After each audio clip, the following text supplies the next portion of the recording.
Genetically भी किसी को आर्थराइटिस हो, हाँ, तो उसमें सुबह उठ करके एलोवेरा और गिलोय पिला दें, उसको पेडानिल गोल्ड ऑर्थोग्रिड खाने के बाद अभी पेडानिल गोल्ड खा लें। चंद्र प्रभावटी, योगराज गुगुल, अश्वशिला या जेनेटिकली हड्डियाँ कमजोर है तो लाक्षादी गुगुल भी दिया जा सकता है।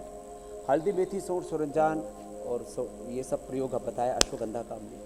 तो कोई भी जो हम औषधियाँ बताते हैं इनमें से 2-3 उपाय भी कोई भी अपना लेते हैं। खाली एलोवेरा और गिलोय का जूस पी लिया तो भी आर्थराइटिस ठीक हो जाता है। चंद्र प्रभावटी, योगराज गुगुल, सिंहनाथ गुगुल, त्रयोदशांग गुगुल, लाक्षादी गुगुल में से 2-3 चीज़ें खाने के बाद खाली इससे आर्थराइटिस ठीक हो जाता है। खाली ऑर्थोग्रिड खाली इससे भी आर्थराइटिस ठीक हो जाता है।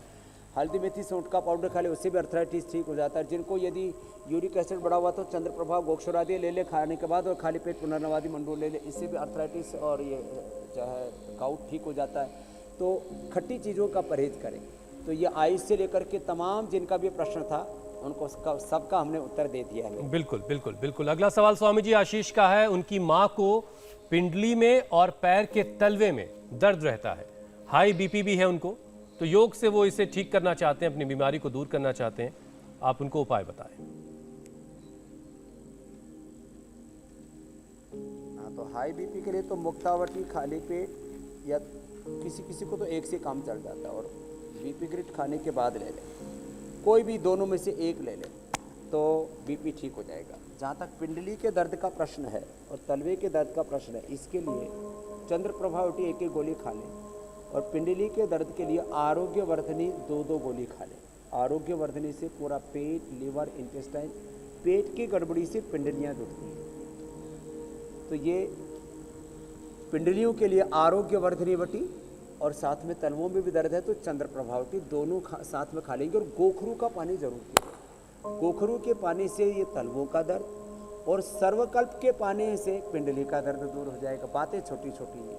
और सुबह उठ करके आंवला, एलोवेरा, गिलोय, तुलसी का, नीम का, आंवला, एलोवेरा, गिलोय, तुलसी, नीम, ये 5 जूस पी लिए, कपालभाति कर लिया, और वज्रासन, मंडूल का आसन, और ये अभ्यास कर लिए, तो ये पिंडली और पैर के दर्द के लिए रामबाण है। अगला सवाल स्वामी जी अपर्णा का है। उनकी किडनी सिकुड़ने लगी है, लेकिन हाई बीपी की वजह से ऑपरेशन नहीं हो पा रहा है, तो योग से इसे कैसे ठीक किया जा सकता है? तो पहले तो खाली पेट मुक्तावटी खाने के बाद बीपी ग्रिड ले लें, उनका बीपी कंट्रोल हो जाएगा। और श्रिंक हुई किडनी में पिछले 20 सालों से ठीक कर रहा हूँ, 100% रिजल्ट है इसकी। किडनी के बारे में 2-3 बातें कह देता हूँ। कपालभाति और अनुलोम विलोम, ये 2 तो प्राणायाम करने, और ये मंडूकासन, योग मुद्रासन, वक्रासन, गोमुखासन आदि जो हम आसन कराते हैं ये आसन कर लें।